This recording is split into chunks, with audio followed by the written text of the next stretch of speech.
What we are stressing is that getting to net zero isn't about doing nothing for the next decade and then starting to take some action and then gradually getting yourself there by 2040 or 2050. There's a reason we call this decade the decisive decade, and it's because we are a long way off track to where we need to be if we're going to hit the globally agreed goals at Paris.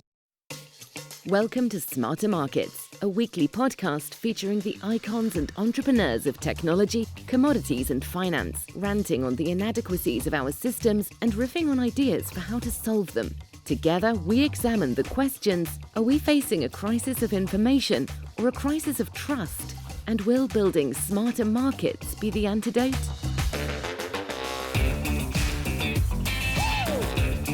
Welcome back to Demystifying the Carbon Markets on Smarter Markets. I'm Dave Greeley, Chief Economist at Abex Technologies. Today I'll be speaking with Cameron Hepburn. Cameron is the Director of the Economics of Sustainability at the Smith School for Enterprise and the Environment at the University of Oxford and a Professor of Environmental Economics. He's the perfect guest to help us better understand the voluntary carbon markets and how to get net zero right. Hi, Cameron. Welcome to Smarter Markets. Thanks so much for joining us this week to discuss and demystify the voluntary carbon markets. Now, the net zero commitments made by large corporations and institutions are really foundational to the development of the voluntary carbon markets. You and your colleagues at Oxford Net Zero have emphasized that net zero is both a scientific concept and a frame of reference through which we structure our response to climate change, whether it's at the corporate, institutional, or government level. Could you elaborate on these twin meanings of net zero for us? Yeah, sure. I mean, it's a scientific concept in the sense that if you take a long-lived gas like carbon dioxide, if we want to stop the effect of carbon dioxide trapping heat and warming up the planet, then we need to have net zero emissions of CO2, which is to say that any further emissions of CO2 from humans have to be balanced by humans taking CO2 out of the atmosphere, and preferably locking it up permanently, because of course the CO2 that we're taking out of the rocks, out of the lithosphere, is effectively on a permanent, multi-million year sort of timescale. So the science tells us that we need net zero of carbon dioxide, at least, in order to stabilize global temperatures. So that's the scientific sense. And that's true no matter what the target is. So if we're aiming for well below 2 degrees or 1.5 degrees of warming, then we need net zero. But it's also true that we need net zero if we're aiming to stabilize at 3 degrees or 4 degrees. So the first point to clarify is that a net zero pathway doesn't necessarily mean a 1.5 degree pathway or a 2 degree pathway. These two things are not the same thing. We need net zero irrespective of the amount of warming. So that's what we mean when we say it's a scientific concept. It's a question, it's not quite a theorem, but it's a question of atmospheric physics and the balance of different effects, meaning that once we net the CO2 going up with the CO2 going down, we make that zero, then we're likely to get roughly a stabilization of temperatures. Now, of course, we might want to be gently cooling the planet at some point in time if we've gone above a safe temperature range. So we may indeed wish to go net negative at some point, but net zero is a sensible thing to be shooting for scientifically. And then in terms of, we describe it as a framework for organizing our approaches to addressing climate change. And there, what we mean by that is that in addition to the scientific base, you have to think structurally, economically, from a governance and an institutional perspective about how to get to net zero and when to get to net zero. So in principle, in theory, there'd be nothing wrong with emitting as much as we like, and then once we hit 1.5 degrees, suddenly stopping all emissions and going to net zero. But that's not the way the world works. I mean, that wouldn't be a credible net zero pathway. It'd be a theoretically acceptable net zero pathway to emit like crazy until 2050 and then suddenly stop. But it wouldn't be particularly credible. So our paper sets out the additional elements that you would want in a plan to get to net zero that makes it realistic, that makes it credible, that uses existing technology and or new technologies and business practices, and just accounts for the full range of things that you need to be accounting for. Right. And I want to return to some of the specifics on that because it's so important.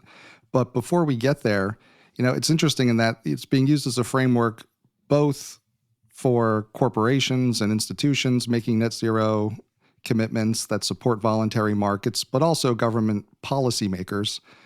And I'm curious because right now we have this interesting mix in the carbon markets of some compliance markets that are driven by government policy, and then these voluntary markets that are driven by net zero commitments and moral suasion and stakeholder activism. And I'm curious, as an economist who's studied these markets and been active in them for a long time, how do you see the relationship between the compliance and the voluntary markets evolving? Do you see the voluntary markets perhaps as like a transitional phase until we get to something like a global set of cap and trade systems? Or could we see a more sustainable market ecosystem where you have both voluntary and compliance markets existing side by side? It turns out it's a very complex question, actually. I mean, if you go back 20 years, when there weren't really the sorts of compliance markets, let alone kind of serious compliance action in place by governments, voluntary markets were where the action was, and it was where we tested what are now mainstream approaches, and indeed some compliance approaches to removing and reducing greenhouse gas emissions. So in that sense, voluntary markets were the leading edge. And they still are, in some ways, the leading edge. I mean, while we're having discussions around the inclusion of, remineralization, for instance, of CO2 in compliance markets, this is mainly a voluntary market sort of area. So the voluntary market tends to lead the compliance markets. And they do so because companies are wanting to show that they're on the cutting edge, that they understand these issues, that they're willing to put themselves out there and actually make a contribution to making progress on climate change. And the companies who want to do that tend also to be companies who want to push the frontiers and not just do what everybody else is doing. So they've had that characteristic throughout. I think they'll certainly continue, voluntary markets continue to have that characteristic today, and probably will continue for some time to look a little different and be a bit more cutting edge than the compliance markets.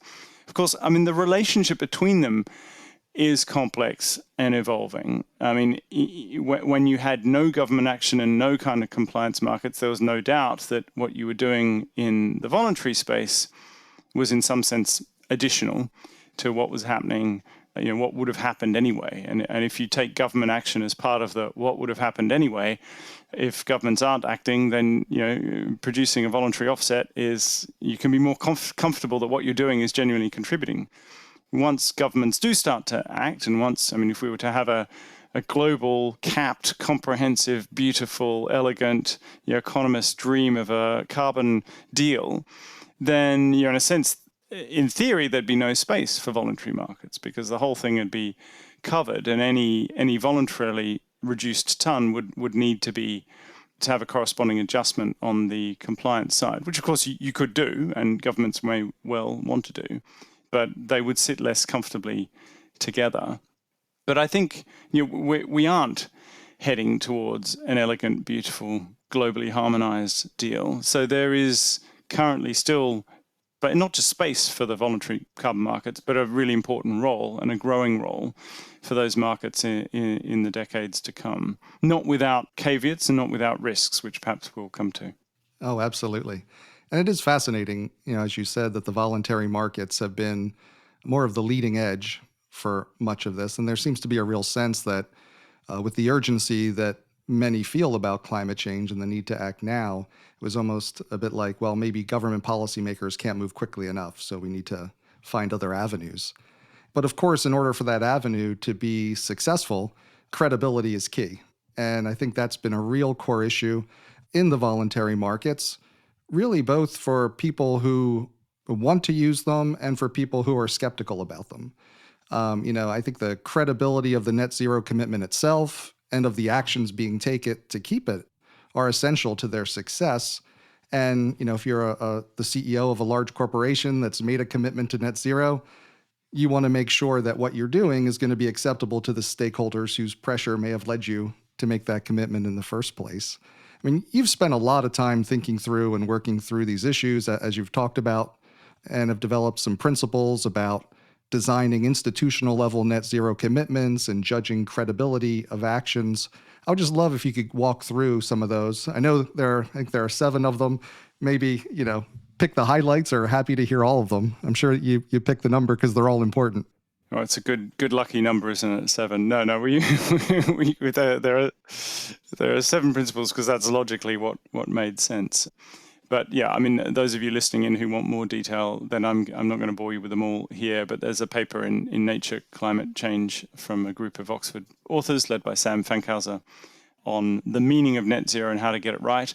And there's also a set of Oxford offsetting principles, which you can find with a quick Google online, that David starts to get to some of these questions about what a credible set of offsets and a credible plan for net zero looks like.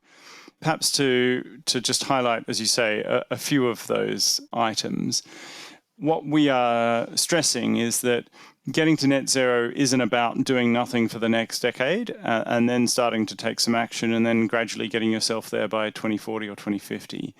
There's a reason we call this decade the decisive decade, and it's because we are a long way off track to where we need to be if we're going to hit the globally agreed goals at Paris of well below 2 degrees of warming, aiming for 1.5 degrees of warming. And whether we can get there at all or not depends upon how we go in the next 9, 8, 10 years. So the first principle we put in our set of 7 is that if you are serious about getting to net zero, you should be front loading that pathway. So, not taking it easy for this decade, but going hard now. I think that's a really important one. The other important kind of piece, as you point to, is the integrity, particularly the integrity of the net part of net zero. So if you're a company or fund or an entity listening in thinking, okay, I want to get to net zero and I want to do it today or tomorrow, then you're probably going to be using a lot of offsets because you can't suddenly reduce your emissions to zero today or tomorrow. But then you've got to ask yourself the question, how am I going to be procuring those offsets? What sort of offsets are they? Are they avoided emissions? Are they carbon removals that will go into the biosphere, so trees and soil management that perhaps won't stay there forever? Am I confident in the standards and the buffers that are in place and the insurance mechanisms in place effectively? Or do I want to go really full on and buy myself an offset that I can completely guarantee is taking CO2 out of the air and locking it up underground, or combining it with rocks in a way that it's just never going to be released again? But then, of course, the costs of that are considerably higher.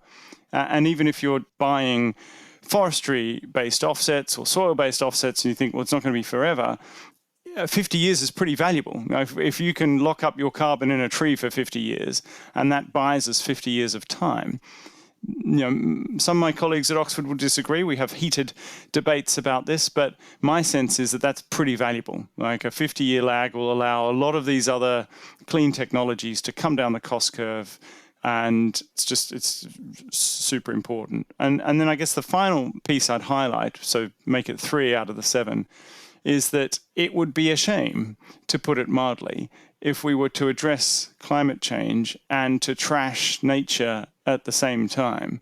Now, some of your listeners might be thinking, well, how can we do that? Surely if we sort climate change, we're fine. But no, it's only one of the challenges, one of the SDGs, the Sustainable Development Goals, and only one of the environmental challenges that we face. And you could comfortably destroy an awful lot of biodiversity on land and in the oceans in order to achieve the climate goals. Now, we don't want to do that. You don't want to stabilize the climate but make the world either uninhabitable or not worth living in. So having a pretty close eye on the other human and environmental dimensions of the path to net zero is really important.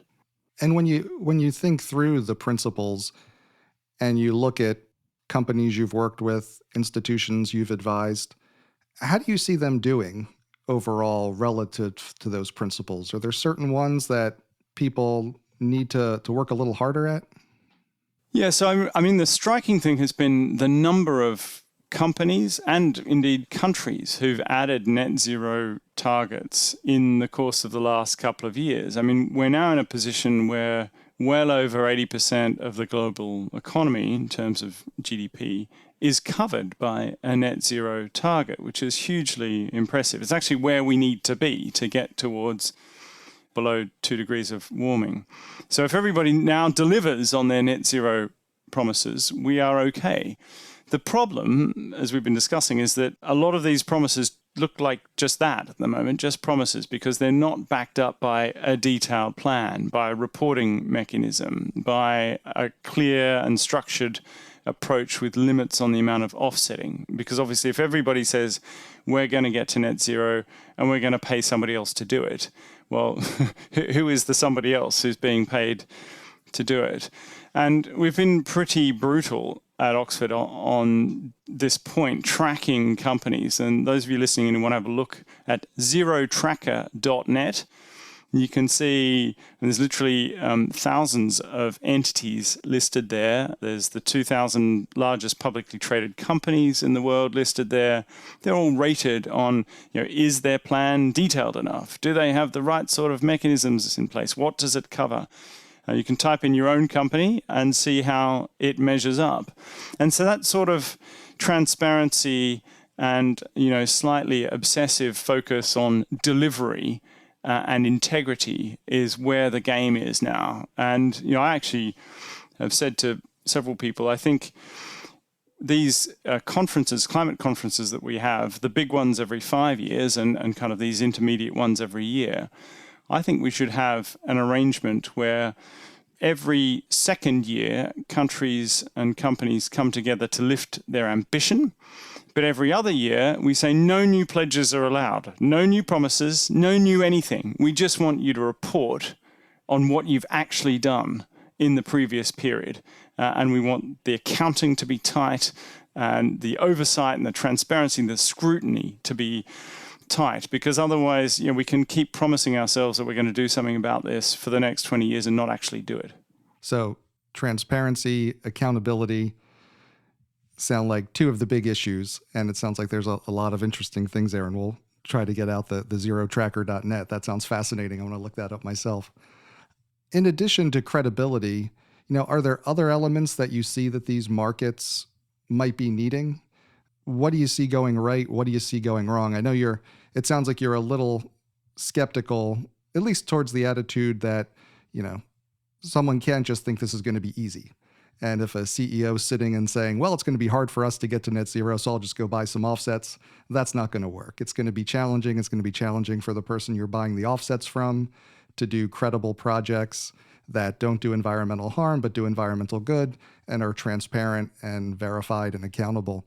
So I'm just curious, when you look at the markets themselves and that piece that they have, maybe what do you see going right and what are you worried about?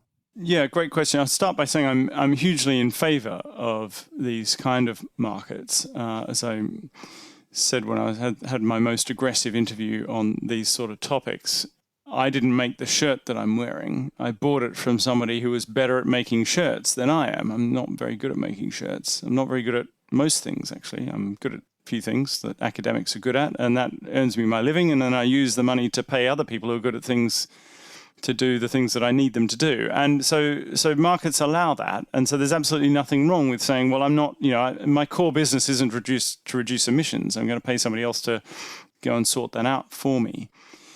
But having said that, there is, it's not quite charity begins at home, but you do have to take responsibility for your footprint. And that means both reducing it as much as you can in-house, and probably beyond what is kind of narrowly economically sensible. So if you can buy an offset at, say, $20 a ton or something, you might think economically, well, we'll cut our emissions up to the point at which it costs, less than $20 a ton, and beyond that we'll just offset. Actually, I don't think that's good enough in the current climate. You have to do really quite a lot, and probably quite a lot of expensive steps to maintain your credibility, and then you just offset the stuff that's really hard to do at the back end. So there's that side of the puzzle.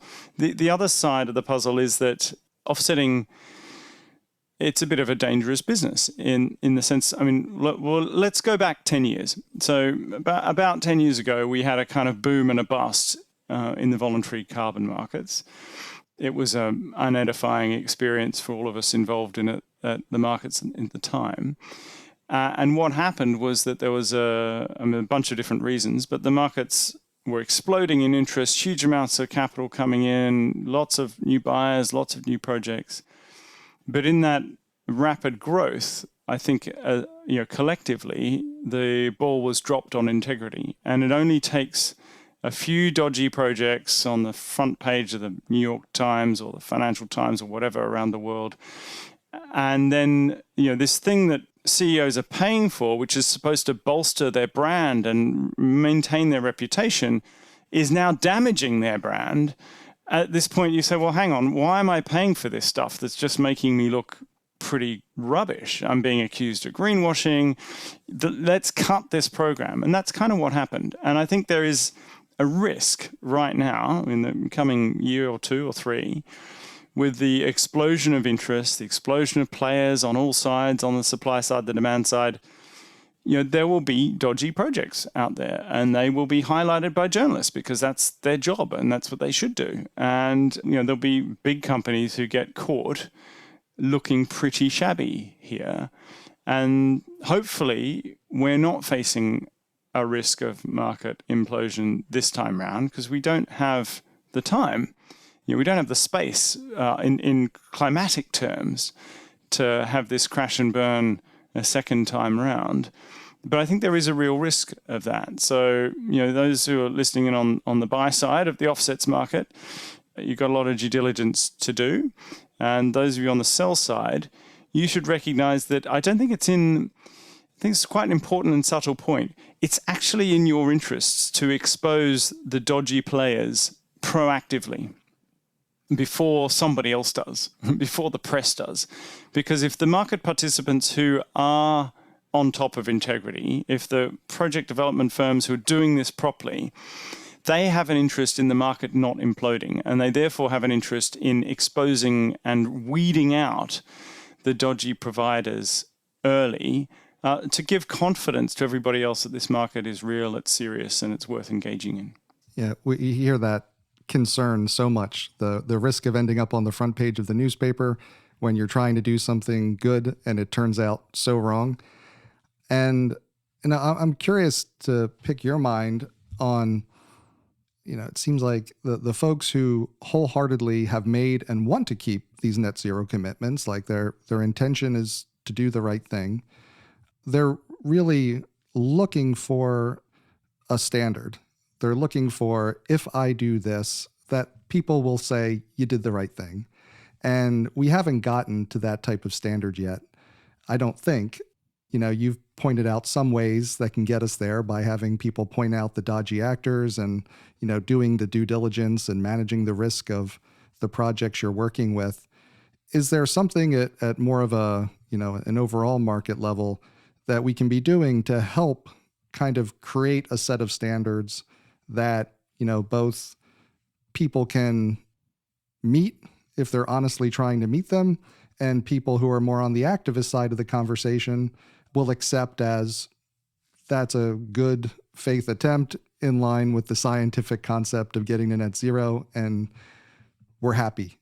I hear you, David. I get asked this all the time. Just tell me what I need to do, make it easy, and I'll do it. And hopefully it won't be too expensive, and then we're done. And of course, if you had a bunch of the standards organizations in on the program, maybe you should, they would tell you why their standards are great, and that's all you need. The voluntary carbon standard does the job, or the gold standard is what you need. And in a sense, those guys have been around for a long time. They're good at what they do. And part of the challenge, I guess, is that there are multiple standards here in this.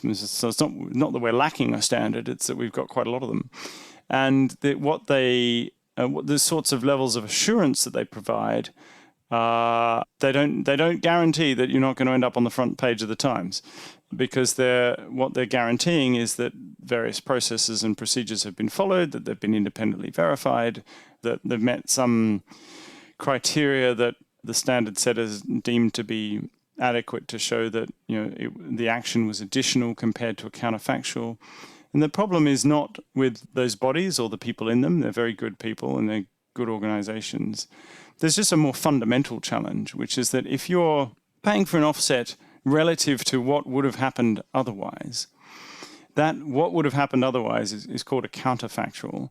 And the counterfactual is by necessity, not always, but almost always by necessity, constructed, which is to say that it's kind of made up. That's not to denigrate it. You can have very conservative counterfactuals, you can have aggressive counterfactuals, but there's a certain level of art in the process of working out the counterfactual for an avoided emission reduction. Now, okay, if you're taking CO2 out of the air, then you might think there's less room for art. But even in some of the forestry, sequestration, or soil or land-related based projects, you've still got the question of, well, okay, what are the second and third order effects of this use of land compared to what other use of land may have been occurring? These are complex questions on top of the whole scientific question. I mean, there's a whole bunch of questions that we don't yet fully understand. It's not to say it's not great science, perhaps even adequate science, but about the way in which the soils hold the carbon or the root systems hold the carbon, because it's both above soil carbon storage and below ground carbon storage. And it's complex. So there's very good science there, but it is complex. This is tricky. It's fundamentally tricky. And then in the areas where you can perhaps have more confidence, like, well, we literally sucked this amount of CO2 out of the air, we reacted with a rock, it's now bound to the rock in the lowest possible energy state for a carbon atom. It's not going anywhere. You can feel good about that, but that's currently very expensive. So I'm not here to come on your program and give you simple answers. And if there were simple answers, we would have had them and they would have dominated 10 or 15 years ago. So quite a lot of judgment, unfortunately, is still required. I want to switch gears a little bit with you because you've also studied the role of innovation, not just technological, but also innovation in our social, political, and financial systems. And because this is a complex problem and not an easy problem, it seems like the answer will likely involve not only technology, but changes in our social systems, our political, and our financial systems. I heard you speak once on how under the right conditions, small changes can make a big impact to these systems. Really enjoyed that. And I think many of us hope and expect that innovation and technology will play a big role in helping us meet the demands of climate change and making this large energy transition to a low carbon energy system that we're attempting less painful. What can we be doing to try to create the right conditions to foster the change and innovation that's needed to let smaller changes make bigger impacts? Because we have to have a pretty big impact, given what you're saying. So the conditions that enable innovation to flourish, I think we're in a much better place now than we were a decade ago, because part of the essential input into innovation is human brain power. And actually, we have had far too little human brain power devoted to thinking about solutions in this space. And what I've seen over my career, 20 years ago, I was virtually the only person at Oxford working in this area. There's now literally hundreds.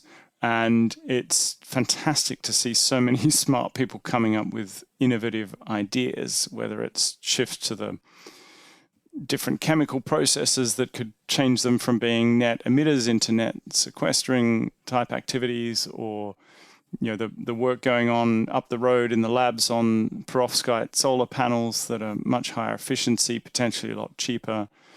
But as you say, it's not just on the tech side. This is a really, really, really big transition that involves the rewiring of our entire global economy, and as a result, a restructuring of many of the institutions. I mean, geopolitics will be restructured by this transition as well, for obvious reasons. I mean, you can't look at the current landscape and say that it's not strongly determined by energy-based relations between nations, and just the gas crisis right now, to take one example, but there are multiple different oil-based relations. All of them are going to be reconfigured in the course of the next 30 years. And that is probably going to lead to a much better, well, it is going to lead to a much better world, but I fear there's going to be quite a few bumps along the way. So to answer your question perhaps more directly, how do we create the conditions that give rise to the portfolio of ideas that humanity needs to bring to bear? to this question? Well, it is all about people. That's not to say it's not about money, because smart people, even though they do it for love, also need to be paid.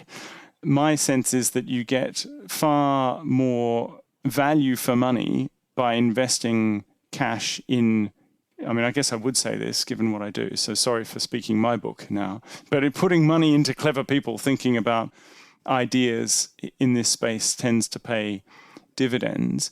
And these ideas, as I say, they can be a new form of solar panel. But earlier this morning, I've just been in a board meeting in a fund in central London who's been leading the way on rethinking the auditing industry, the financial audits, and how we're going in shifting the pressure on the big auditing firms to make sure that their audits and their financial statements are consistent with a Paris-aligned scenario. And you don't have companies reporting assets on their books that are based on prices and use of fossil fuels that's simply incompatible with what the world's governments have signed up to.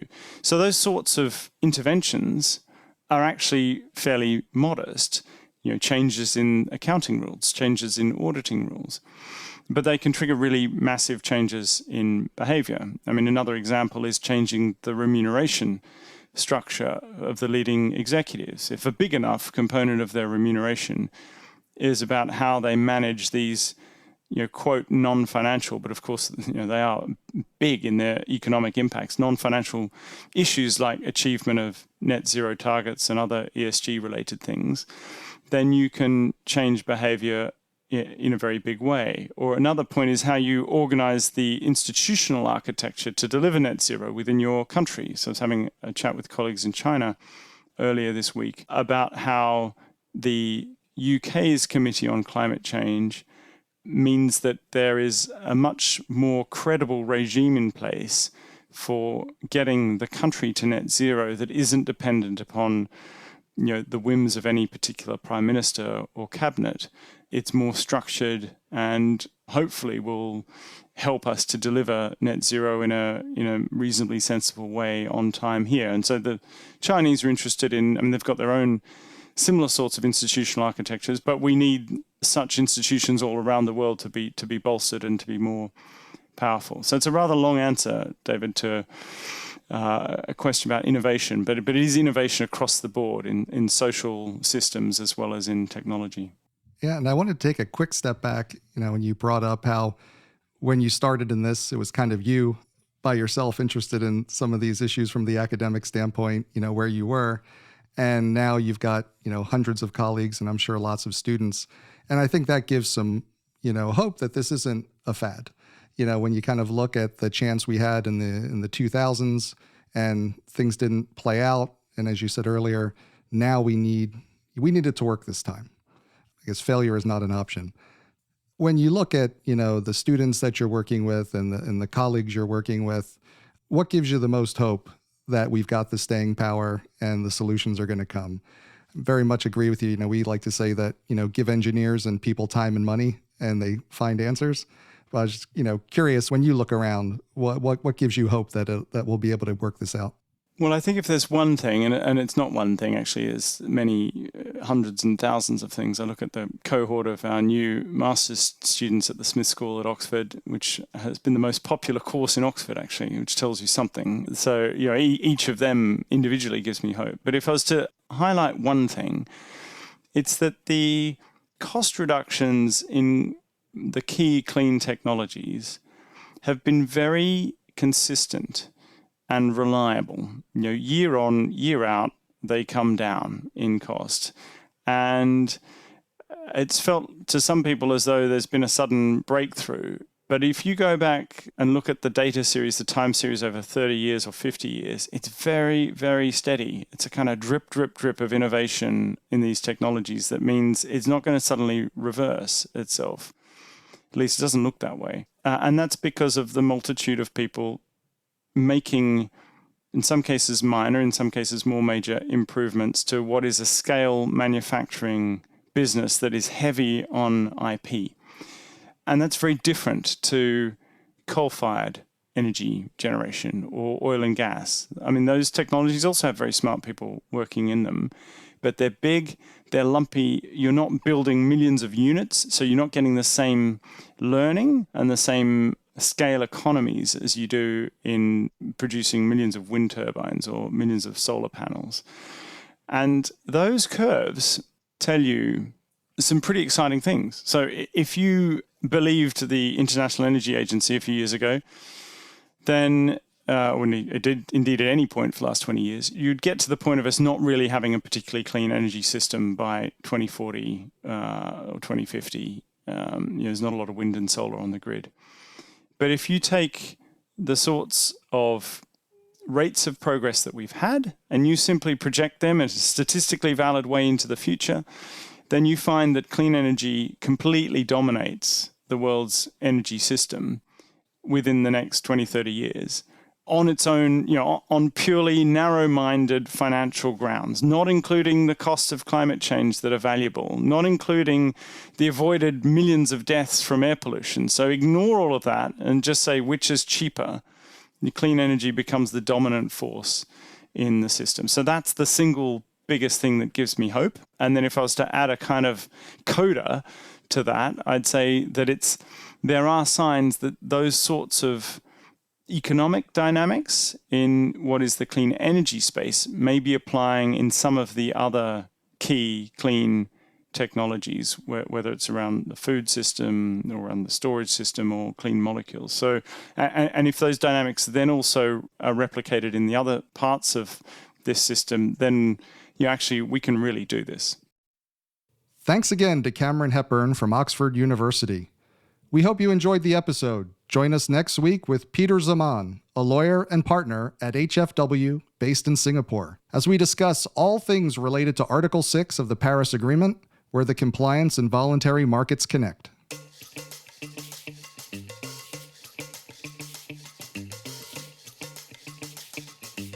That concludes this week's episode of Smarter Markets by Abax. For episode transcripts and additional episode information, including research, editorial, and video content, please visit smartermarkets.media. Smarter Markets is 100% listener-driven, so please help more people discover the podcast by leaving a review on Apple Podcast, Spotify, YouTube, or your favorite podcast platform. Smarter Markets is presented for informational and entertainment purposes only.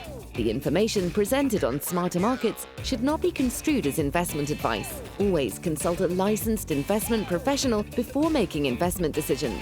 The views and opinions expressed on Smarter Markets are those of the participants and do not necessarily reflect those of the show's hosts or producer. Smarter Markets, its hosts, guests, employees, and producer, Abax Technologies, shall not be held liable for losses resulting from investment decisions based on informational viewpoints presented on Smarter Markets. Thank you for listening, and please join us again next week.